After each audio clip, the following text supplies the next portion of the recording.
Hello, today we are doing raised blanket stitch. So you can see I already got a little bit started here. We're going to start with a foundation of parallel horizontal stitches. I'm actually treating these as two different shapes.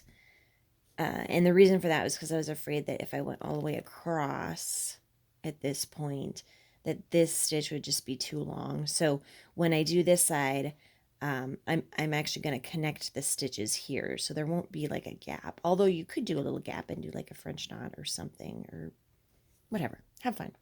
Um, okay, so I didn't use like a tool to measure or anything, so you can see my lines are mostly parallel, not super consistent as far as distance. Do your best. Uh, the tighter you have these stitches to each other, the tighter your raised blanket stitch is going to be. Um, if you have never done this before and you're a little nervous, you might want to just practice on like a square instead of whatever shape this is. So, all right, so we're going to start on the left and we're going to be working to the right, but in columns. So we're going to be filling in like this, okay? It kind of starts like how we filled the hat, right? But instead of just weaving, we're going to be doing blanket stitch. So what I want you to do is come up at the top left corner after you've done these stitches, and you're going to go under your first foundation stitch on the left. I'm pretending it's this one that we're not at this part of the shape yet. So we're going to go under here and then make sure your thread is under your needle tip and you're going to pull, hopefully, just like that, and kind of make a loop. I don't know what you want to call that. So I find that if I kind of tug it up and then pull it down, that works well to tighten it. All right, so then I'm going to do it again, but on the next foundation stitch. So I go under, and then again, make sure that this thread is going under my needle and pull. Yeah. And then the last one. So we get these little kind of loopy loopies. And when you're at the end of your line, you just go down. Okay, so I'm going to do my next row. So this time I'm actually going to come up here-ish.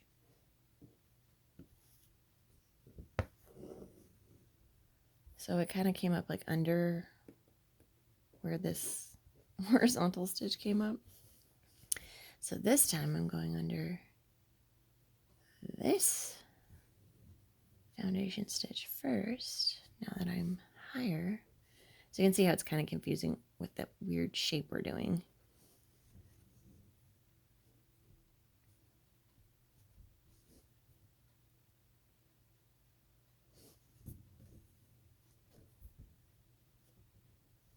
If you want, you could use a different color for your foundation stitches versus your blanket stitches.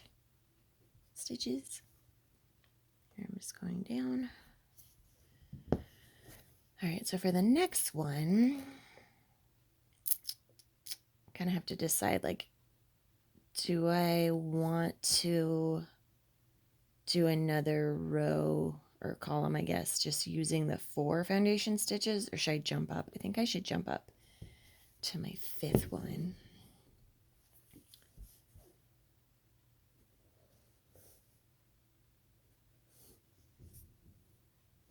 It might be easier if you did have more of those foundation stitches so you wouldn't have a big jump like I just did. But I think it's going to fill okay. You can kind of see a little hole there. If that kind of thing's going to bug you, then I would suggest doing your foundation stitches closer together.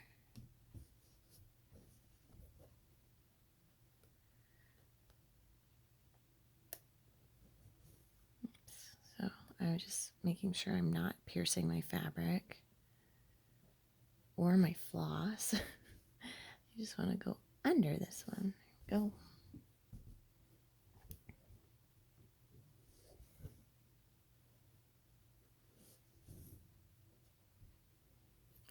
So I don't know if you can see, like I pull up and I also kind of pull to the left to make sure that my columns are actually staying on top of each other, so I'm not accidentally doing this over time. Which it looks like I am a little bit. All right, so I'm going to jump up to my 6th foundation. Keep going. Loopity loopity. Maybe we'll just call it loopity loopity filling stitch. I'm sure everyone will understand. Oh, I'm getting way off to the right.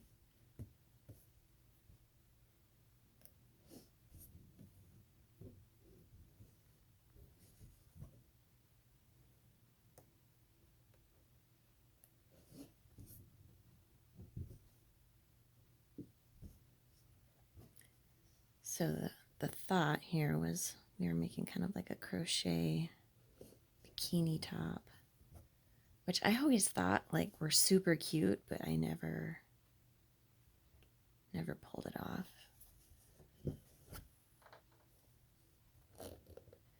All right, so here I could either start here, but I don't think that makes sense. I think now we need to come all the way to the top.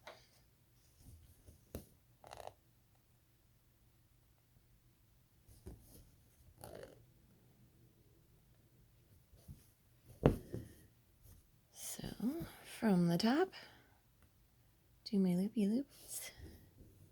Kind of fun. I feel like it's more fun than the basket or whatever that was that we used on the hat. I did something bad there. I don't know what. Looks like I grabbed this thread. Oof. We're gonna, let's see, do I need to read? Yeah, I should probably pull it out. I was tempted to just keep going and see. Let's see.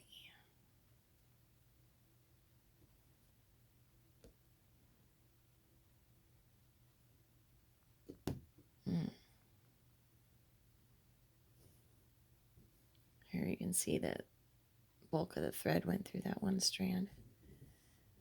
It's causing that thread drama. Okay, now what on earth?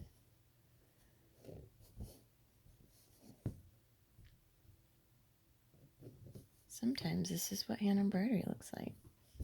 All right, this poor thing is kind of, okay. Whoa. All right, I'm going to pause and try to work on that. I'll be right back. All right, I don't know exactly what was going on there, but let's try that again.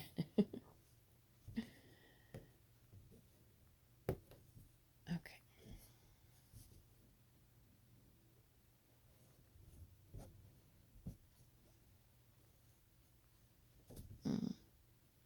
See, apparently when I made these stitches, I didn't pull them all the way tight. I have some strange situation going on in the back. Hoping we can just work around it.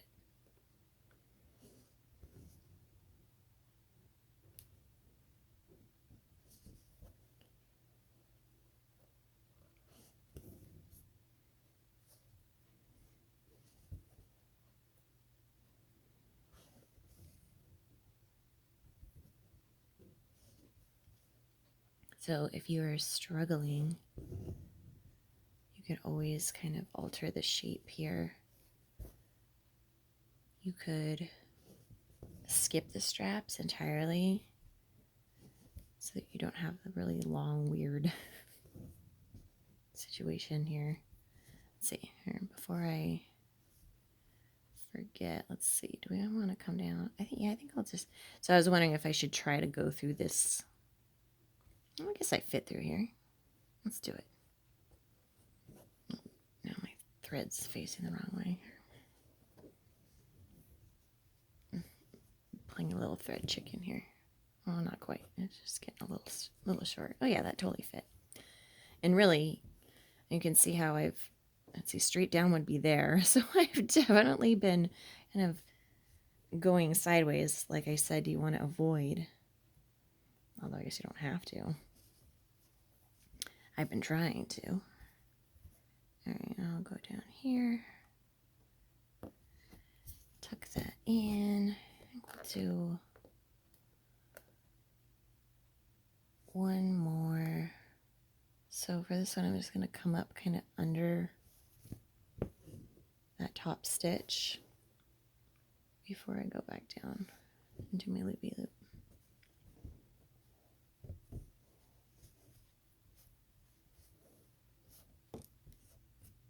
My thread's getting all twisty from all these loops, like it's on a roller coaster. Okay, so if you would like, you could skip the straps, just do this stitch for the booby part. I don't know what that's called. Bust. Do something else for the straps, like just some satin stitch or whatever you feel like. That would make it easier. Not such a dramatic shape. So I'm just going to continue, and then of course I have to do the other side as well. So good luck.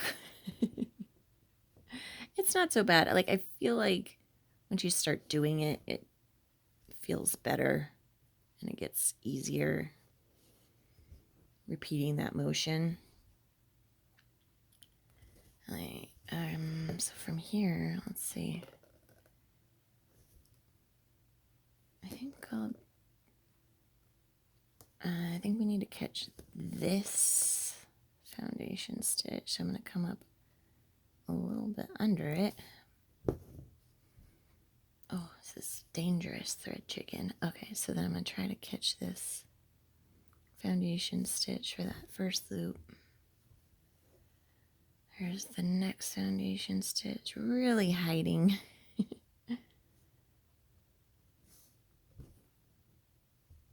These two are definitely easier to see.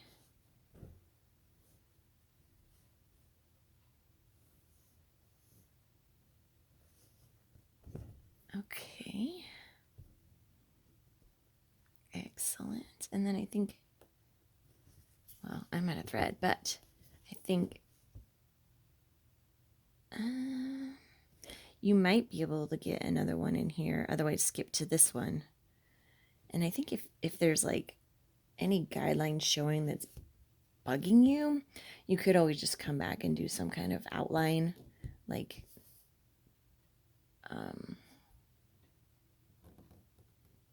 yeah, anything you want. If you want to just do backstitch or anything. Okay, have fun.